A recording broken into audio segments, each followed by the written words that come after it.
Hello dear students, I am Yogendra Suman और स्वागत है आपका हमारे यूट्यूब चैनल नॉलेज पॉइंट पर। आज हम डिस्कस करने वाले हैं थ्योरम नंबर नेक्स्ट थ्योरम है हमारे पास, एग्जांपल है हमारे पास, जो क्या है एग्जांपल कि let f of x is equal to x and alpha x is equal to x square does integration 0 to 1 f d alpha exist if it is exist find its value. तब हम इसकी क्या value find करेंगे। ठीक है student, तो आपके पास क्या है, सबसे पहले इसमें दो बातें हैं। सबसे पहले आपको ये चेक करना है कि फंक्शन क्या इसका इंटीग्रेशन जो है वो एग्जिस्ट करता है तो वैल्यू फाइंड कीजिए, और नहीं करता तो कोई बात नहीं। ठीक है स्टूडेंट, तो सबसे पहले आप एक थ्योरम है हमारे बीएससी सेकेंड ईयर के अंदर कि अगर कोई फंक्शन किसी क्लोज्ड इंटरवल पर कंटिन्यूअस है तो वो रीमान इंटीग्रेबल होगा।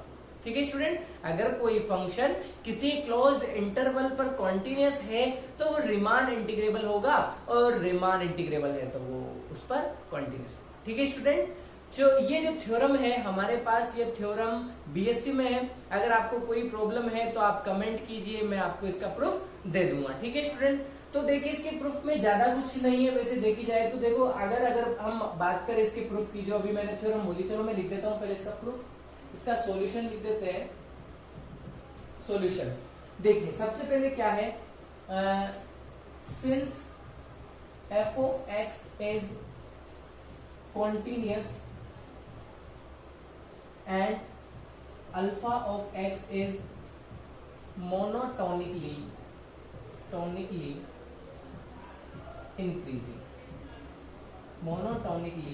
Increasing function.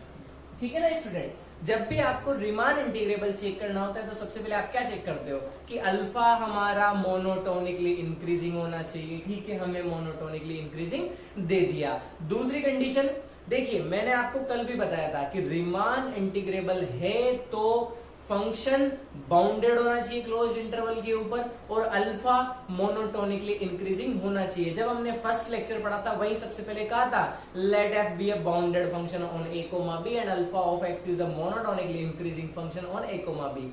ठीक है स्टूडेंट, तो अल्फा और जो आपका एफ है, अल्फा तो मोनोटोनिकली इंक्रीजिंग होना चाहिए और आपका एफ जो है वो क्या होना चाहिए, बाउंडेड होना चाहिए। तो अल्फा आपको मोनोटोनिकली इंक्रीजिंग दे रखा है, बट एफ के बारे में आपको कुछ पता है क्या? हाँ पता है, एफ हमारा कॉन्टिन्यूअस है। और हमने पिछले लेक्चर में कहा था कि if F is a continuous function on a closed interval a comma b then it is bounded on that interval or a comma b।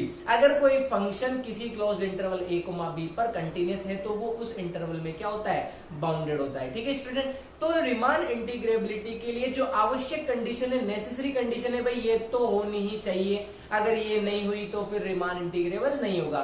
तो जो आवश्यक कंडीशन है कि बाउंडेड होना चाहिए फंक्शन और अल्फा मोनोटोनिकली इंक्रीजिंग होना चाहिए, वो हमें गिवन है। इसका मतलब हम कह सकते हैं कि फंक्शन रीमान इंटीग्रेबल हो सकता है, यूं नहीं कहेंगे कि होगा। ठीक है, तो रीमान इंटीग्रेबल हो सकता है। ठीक है, बट यहां पर देखिए आपके पास जो फंक्शन है वो क्या है, कॉन्टिन्यूअस है। और कॉन्टिन्यूअस फंक्शन की डेफिनेशन ये है कि अगर कोई फंक्शन किसी क्लोज्ड इंटरवल के ऊपर कॉन्टिन्यूअस है तो वो उस इंटरवल के अंदर रीमान इंटीग्रेबल होगा। ठीक है स्टूडेंट, तो मैं लिखता हूं इंक्रीजिंग फंक्शन। तो आप लिखोगे f is Riemann Stieltjes integrable, f is Riemann Stieltjes, ऐसे लिख देते हैं, Riemann Stieltjes integrable on a comma b with respect to alpha. तो आपका ये क्या होगा, रीमान स्टिल्जेस इंटीग्रेबल होगा। इसका मतलब 0 to 1, 0 to 1 और 0 to 1, ये तीनों क्या होंगे, इक्वल होंगे। ठीक है स्टूडेंट, इसका मतलब ये हमारे पास फंक्शन रीमान इंटीग्रल एग्जिस्ट तो करता है। अब देखिए स्टूडेंट्स, हमको इसकी वैल्यू निकालनी है। अब आप ऐसे मत किए देना कि सर आप एक काम करो कि इसका इंटीग्रेशन कर दो डायरेक्ट और हो जाएगा, नहीं, इसको आपको ऐसे नहीं करना। तो देखिए आपको इसकी वैल्यू कैसे फाइंड करनी है इंटीग्रेशन की, तो आप समझिए थोड़ी देर के लिए। देखिए मुझे वैल्यू फाइंड करनी है इसकी 0 to 1 की वैल्यू फाइंड करनी है, तो ये होता है एफ डी अल्फा।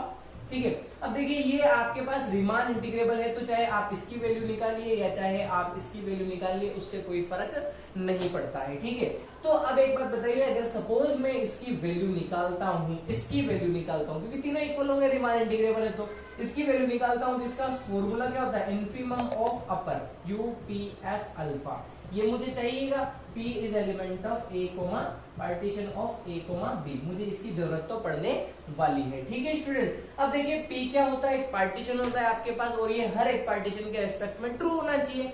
ठीक है ना, यहाँ पर जो P है ये केवल सिंगल P नहीं है, ये जो P है ये कोई सा भी हो सकता है। ठीक है, P इज एनी पार्टीशन, ठीक है, इंडिपेंडेंट है ना, ये इंडिपेंडेंट होता है, पार्टीशन कुछ भी हो सकता है। हर पार्टीशन के रेस्पेक्ट में हम ये निकालेंगे और उसका क्या चेक कर लेंगे, इन्फीमम चेक कर लेंगे। तो सबसे पहले बात आती है कि सर पार्टीशन कैसे निकाले, पार्टीशन किसका निकाले, तो आपके पास इंटरवल क्या है, A कोमा B इंटरवल है।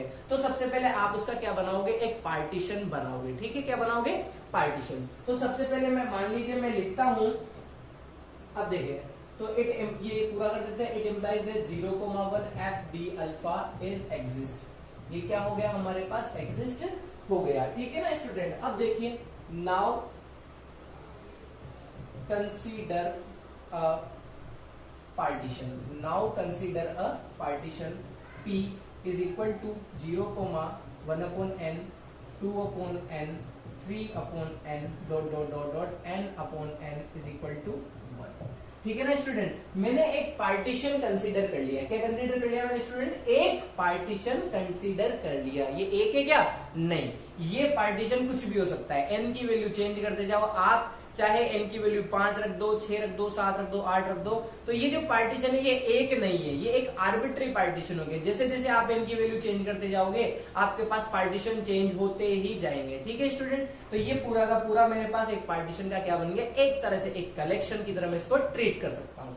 ठीक है ना स्टूडेंट्स, अब देखिए मैंने एक पार्टीशन, अच्छा आपको इसमें कोई प्रॉब्लम हो तो देख लीजिए, 0 है और 1 1 है। जैसे मान लीजिए मैंने कहा कि इसके 5 पार्ट करके बताओ, या 4 पार्ट करके बताओ, या 3 पार्ट करके बताओ, तो कैसे करेंगे 3 पार्ट, देखिए इसके 3 पार्टीशन करेंगे, मतलब 3 पार्ट करेंगे। तो 3 पार्ट कैसे होंगे, 1 पार्ट, 2 पार्ट, 3 पार्ट। 3 पार्ट के लिए 1/3, 2/3 और दिस इज 3/3, है ना, 3/3 इज इक्वल टू 1। तो जब आपको किसी इंटरवल 0,1 के 3 पार्ट करने थे तो आपने कितना यूज किया, 3। जब आपको 5 पार्ट करने होंगे किसी इंटरवल के 5 पार्ट करने होंगे तो आप क्या यूज करोगे, 5 यूज करोगे, 2/5, 3/5, 4/5 एंड 5/5। This is 5/5। तो कितने पार्ट है, 1 2 3 4 5। ठीक है स्टूडेंट, तो जितने पार्ट करने हैं आप उतना ले सकते हो। मैंने n पार्ट किए और ये n की वैल्यू वेरी कर सकती है, कुछ भी हो सकती है, तो पार्टीशन कुछ भी हो सकता है, तो आप इसको एक मत मानिए। ठीक है, अब देखिए आपने पार्टीशन ले लिया। अच्छा, उसके बाद आप बात कर रहे हो infimum of u, infimum of u की बात कर रहे हो। तो u की जब बात करते हैं तो u का फॉर्मूला होता है हमारे पास समेशन ऑफ, देखिए ध्यान से, u होता है u p f अल्फा, इसका फॉर्मूला होता है summation m r delta alpha r। ठीक है ना स्टूडेंट्स, ये जो आपके पास है u, उसका फॉर्मूला होता है mr, where mr is the supremum of f of x on rh सब इंटरवल। ठीक है, तो इसका मतलब ये जो mr होता है ये होता है मेरे पास सुप्रीमम ऑफ rh सब इंटरवल, अच्छा sorry, supremum of f of x in rh सब इंटरवल। rh सब इंटरवल के अंदर क्या होता है, सुप्रीमम होता है। अच्छा स्टूडेंट, अब एक बार बताइए, इसके अंदर एक rh सब इंटरवल नहीं बना सकता क्या, मैं rh सब इंटरवल में बना सकता हूं। देखिए यहां पर r-1/n लिख लीजिए, नेक्स्ट हो जाएगा आपका r/n हो जाएगा, उसके नेक्स्ट हो जाएगा आपका n/n इज इक्वल टू 1। तो मेरा जो rh सब इंटरवल आया स्टूडेंट, वो क्या आया, मेरे पास rh सब इंटरवल ये आ गया। ठीक है स्टूडेंट्स, अब देखिए सबसे पहले मैं सुप्रीमम की बात करूंगा। नाउ मैं स्टेप वाइज समझा रहा हूं आपको फॉर्मूले से कि क्या क्या फाइंड करना है, क्यों फाइंड कर रहे हैं, है ना। ऐसा नहीं कि रेसिपी बना के तैयार कर ली और फिर बाद में डालते जा रहे, नहीं, हम तो पहले चाय बनाना सीखेंगे, फिर उसकी किसकी जरूरत पड़ेगी चाय बनाने के लिए, अच्छा दूध की जरूरत पड़ेगी, फिर हम दूध लाएंगे, फिर शक्कर लाएंगे। ऐसे नहीं, पहले से ही दूध निकाल के रख लिया, शक्कर निकाल के रख ली, फिर ऐसे मजा नहीं आता। ठीक है स्टूडेंट्स, तो हम इस तरह से इस थ्योरम को प्रूफ करेंगे। अब देखो हमको सुप्रीमम की जरूरत पड़ने वाली है, तो सुप्रीमम क्या होता है, what is the supremum, capital MR is the supremum of function.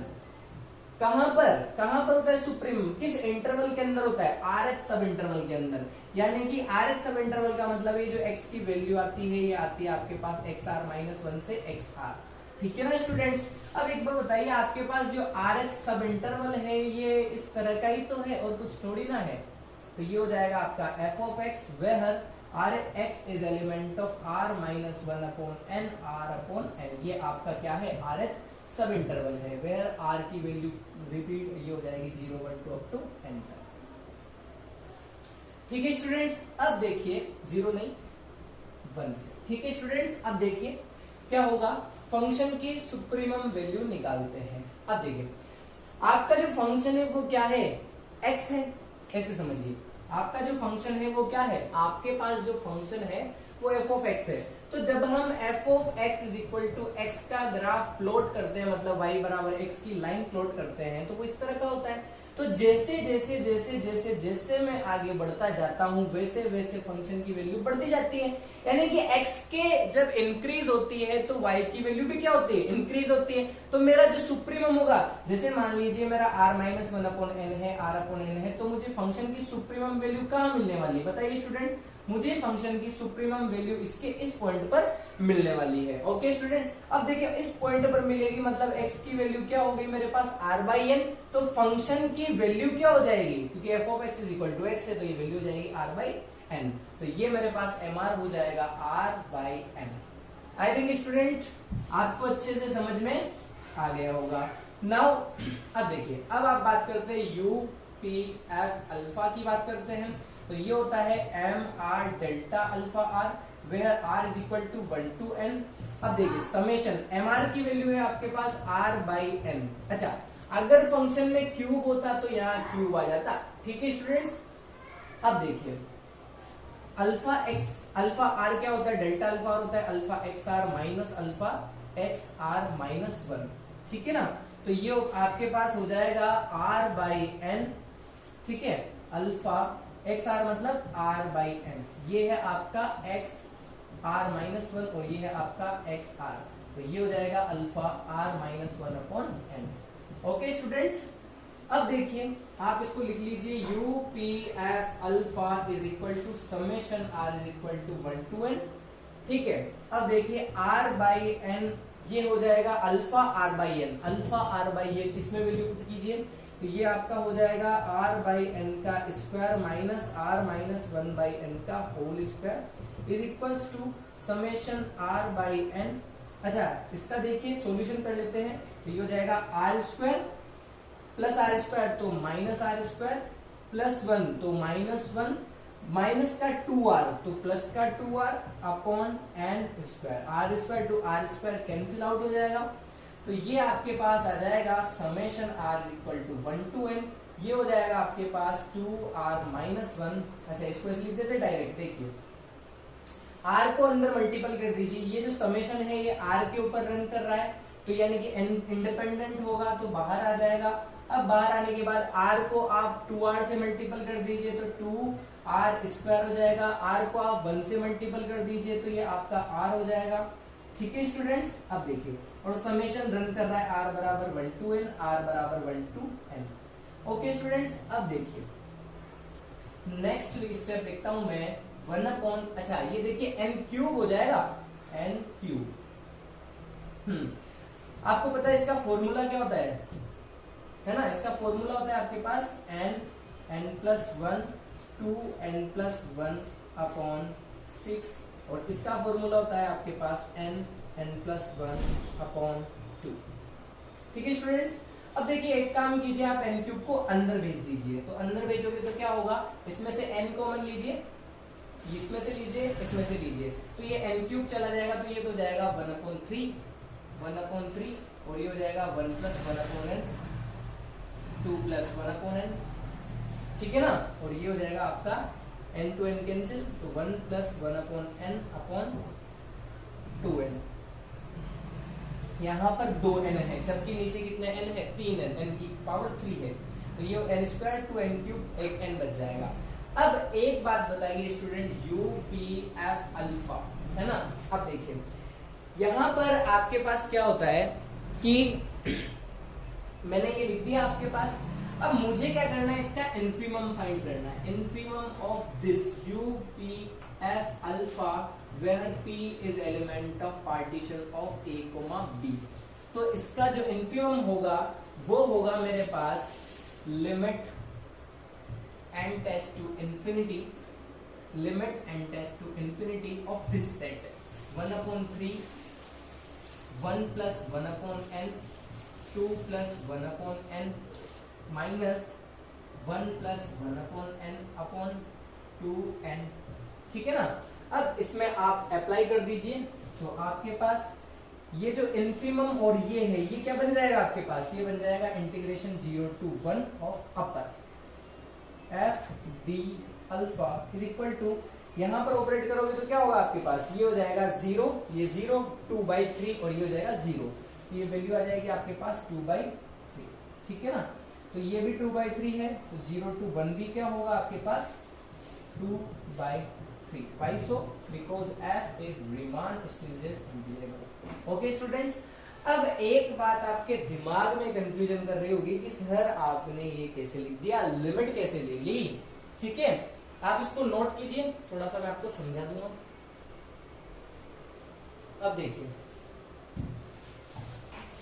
हम लिमिट क्यों लेते हैं, जब भी ऐसी टर्म बनती है तो हम लिमिट क्यों लेते हैं, हमको क्या चाहिए, इन्फीमम और सुप्रीमम चाहिए। जब भी हम यहाँ इन्फीमम सुप्रीमम की बात करेंगे तो अब हम क्या लेंगे, लिमिट लेंगे। लिमिट ले लो या फिर इसको आप लिख सकते हो norm p tend to 0, norm p tend to 0। ठीक है स्टूडेंट, तो आपको इन्फीमम ये मिल जाएगा। ठीक है, लिमिट क्यों लेते हैं ये आपके लिए सवाल है, और ऐसा क्यों करते हैं जब, ठीक है, तो आप मुझे बताइएगा। आपको समझ में नहीं आता है तो आप जरूर पूछिएगा, आप पूछोगे तो आपको नेक्स्ट लेक्चर में बताएंगे। ठीक है स्टूडेंट, तो ये आपका हो गया।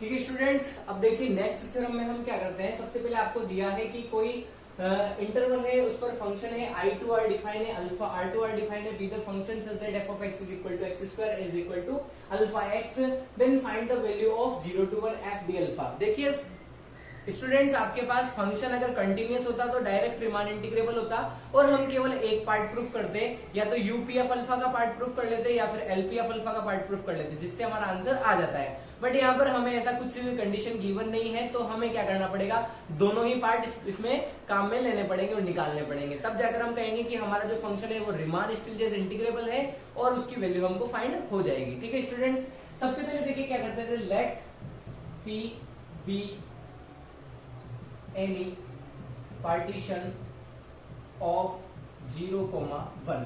P कोई पार्टीशन ले लीजिए आप, 0, 1/n, 2/n, dot dot dot r minus 1/n, r/n, dot dot dot 1। ये कोई आपने पार्टीशन ले लिया। ठीक है, तब इसके फंक्शन के सुप्रीमम और इन्फीमम निकालिए। देखो फंक्शन के सुप्रीमम और इन्फीमम निकालने हैं अपने को RH सब इंटरवल में, तो RH सब इंटरवल में सुप्रीमम क्या होगा, f of x is equal to where x is element of r minus 1/n and r/n।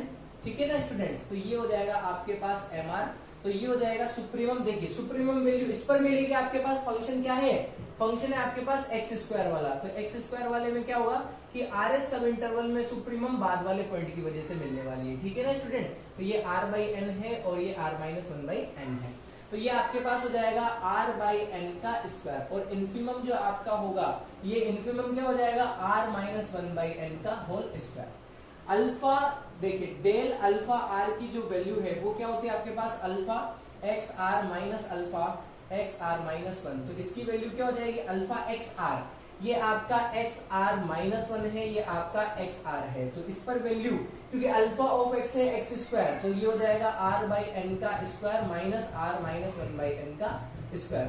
तो स्टूडेंट्स आई थिंक ये जो वैल्यू है आपके पास ये हो जाएगी 2r माइनस 1/n²। ठीक है ना स्टूडेंट, अब देखिए मैं सबसे पहले UPF अल्फा निकाल लेता हूं, तो summation mr del alpha r हो जाएगा ना, तो ये हो जाएगा समेशन r/n का होल स्क्वायर और 2r माइनस 1/n², इसकी वैल्यू और इसकी वैल्यू मैंने यहाँ पर पुट कर दी है। ठीक है ना स्टूडेंट, तो 1/n³ मेरे पास बाहर आ जाएगा, r² मल्टीप्लाई दिस वैल्यू, तो ये हो जाएगा 2r³ माइनस समेशन r², और समेशन को सेपरेट कर लिया, तो 1/n³ ये हो जाएगा, इसकी वैल्यू होती है हमारे पास n+1/2 का होल स्क्वायर माइनस इसकी वैल्यू होती है, आप इसको सोल्व करोगे तो ये हो जाएगा n+1 2n+1/6। ठीक है, अब देखिए स्टूडेंट, आपके पास इसका आप ले लीजिए infimum of U P F alpha where P is element of partition of A comma B is equal to, जब इंफिमम लेते हो तो क्या होता है, लिमिट लगती है, limit n tends to infinity of this. ठीक है, जब आप इसको सेपरेट करके सोल्व करोगे तो इसका जो आंसर आएगा वो आएगा 1/2। सेपरेट करके सोल्व करोगे तो पीछे वाला पार्ट आई थिंक 0 हो जाएगा और आगे वाले किसी एक पार्ट में आंसर आपका आ जाएगा। ठीक है, ये हो जाएगा आपका n4 है ये स्टूडेंट्स, तो आपके पास 1/2 इसका आंसर आ जाएगा। तो आपके पास 0 to 1 f d अल्फा की वैल्यू कितनी आ गई, 1। सिमिलरली आप इसी प्रोसेस के थ्रू जब आप निकालोगे तो आपको आंसर मिलेगा 0 to 1 f d alpha is equal to 1/2 और ये 1/2, तब आपके दोगे कि 0 to 1 is equal to 0 to 1 is equal to 0 to 1 is equal to 1/2। Then the value of integration ये हो जाएगी 0 to 1 f d alpha is equal to 1/2, तो ये आपका आंसर आ जाएगा। अब देखिए स्टूडेंट, आपसे एक उम्मीद करता हूं कि आप बीएससी सेकेंड ईयर के जितने भी क्वेश्चंस हैं, एग्जांपल्स हैं, उसमें आप को alpha x is equal to x दिया गया है, वहां पर आपके पास अल्फा x नहीं है, वहां पर अल्फा x की डायरेक्ट वैल्यू है आपके पास x। एक बात ध्यान रखिएगा, जब भी रीमान स्टिल्जेस इंटीग्रेबल में अल्फा x को x पुट करते हैं तो वो रीमान इंटीग्रेबल बन जाता है। ठीक है, रीमान इंटीग्रल बन जाता है। तो बीएससी सेकंड ईयर के सारे एग्जांपल आपको करने हैं, एक दो एग्जांपल को छोड़ के वो मैं आपको बताऊंगा और बाकी एग्जांपल आप कीजिए और आप नेक्स्ट वीडियो लेक्चर से पहले मुझसे पूछ लेना जो आपको क्यूरी हो। ठीक है स्टूडेंट, आई होप स्टूडेंट आपको थ्योरम समझ में